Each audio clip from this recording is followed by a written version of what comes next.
नमस्कार।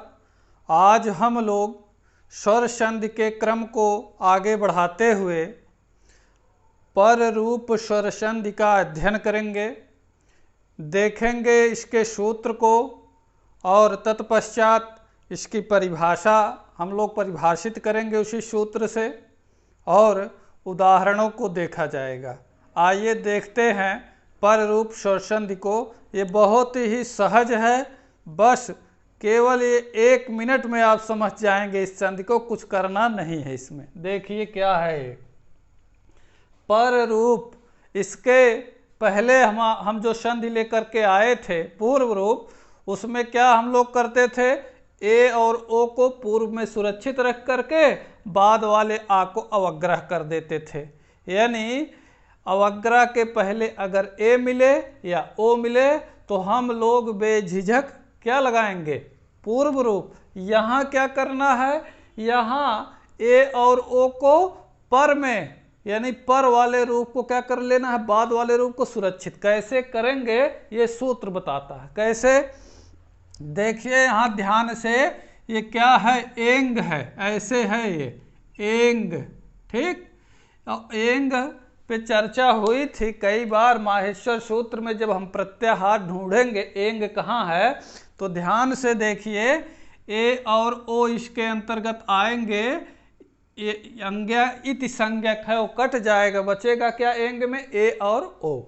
इनको कहना था कि ए और ओ बाद में हो तो छोटी ई की मात्रा लगा दिए। बार बार हम आपको ये बता रहे हैं कि किसी भी प्रत्याहार पर अगर छोटी ई की मात्रा लगी है यानी उसको समझा जाएगा कि वह प्रत्याहार बाद में होने पर। ठीक, और पर रूपम, पर का अर्थ है बाद में, यानी बाद में इसका अर्थ हो गया एंग, यानी ए और ओ इसके अंतर्गत क्या आएंगे, ए और ओ, यही 2 स्वर हमारे आएंगे।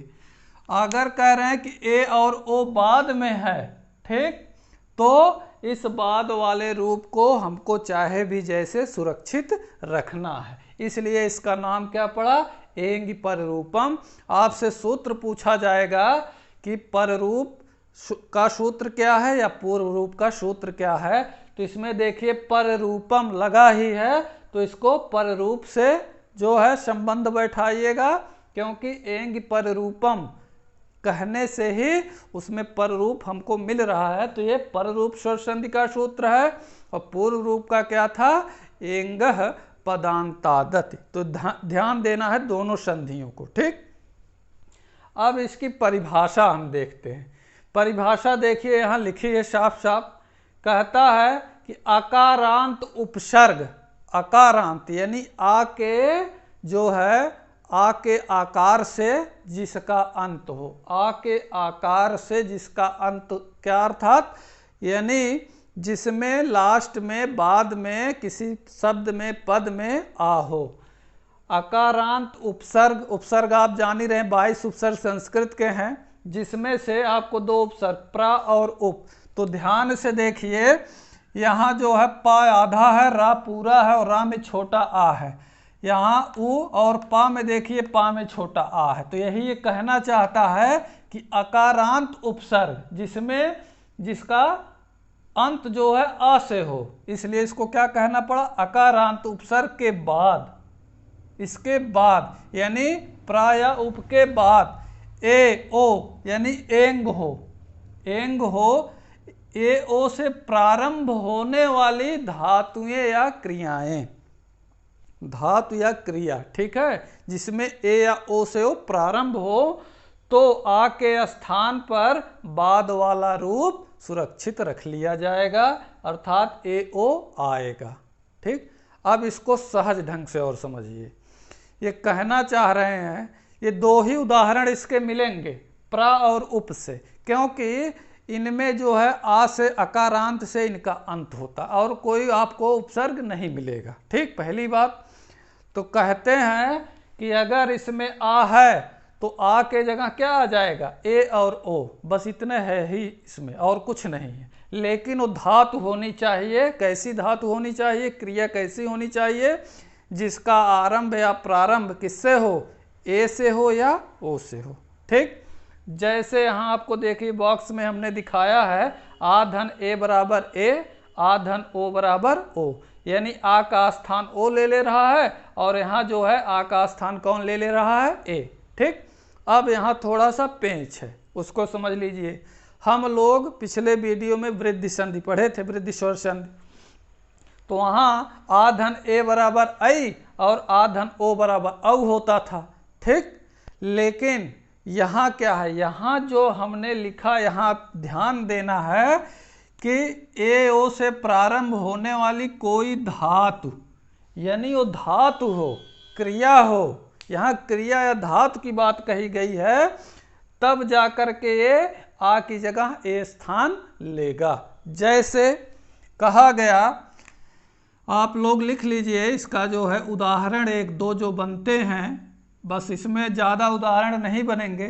पहले देखिए प्रा वाला। ठीक, तो प्राधन कहा गया एजते।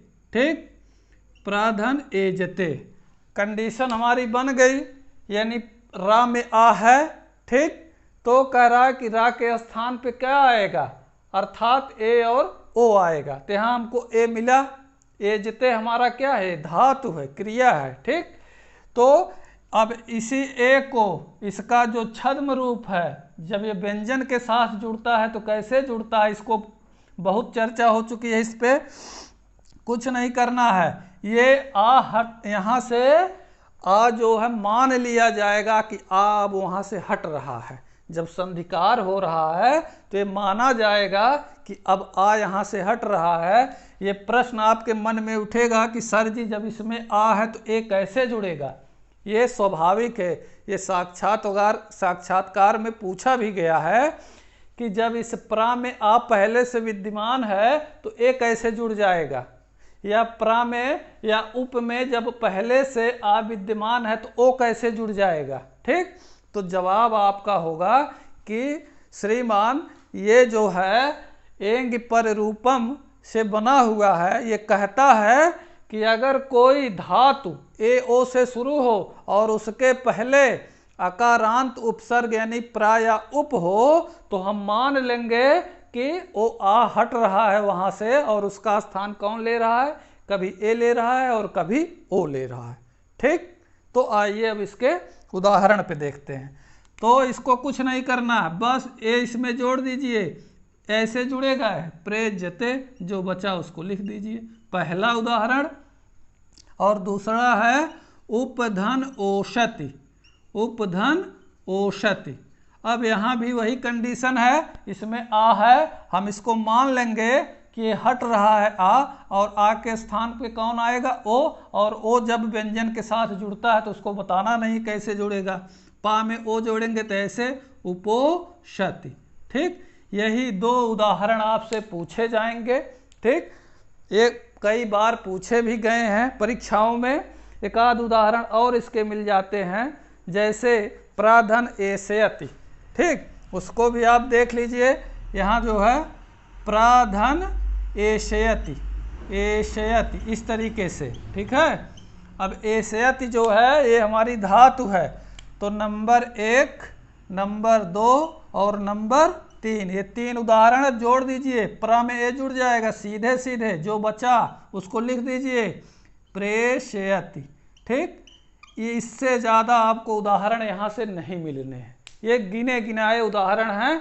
प्राधन एजते प्रेजते, उपधन ओषत उपोषत और प्राधन एशयत प्रेषयति। ठीक, तो आगे हम लोग जो है स्वर संधि में प्रकृति भाव स्वर संधि बच रही है, उसको भी हम आगे वीडियो लेकर के आएंगे, बहुत सरल और सहज भाषा में बताने का प्रयास करेंगे। इसको आप लोग अच्छे से नोट्स बनाइए और इस पे जो है थोड़ा सा प्रैक्टिस करिए, 2-3 उदाहरण है, बहुत आसान है, कुछ नहीं करना है इसमें। ठीक, मिलते हैं आगे, तब तक के लिए धन्यवाद।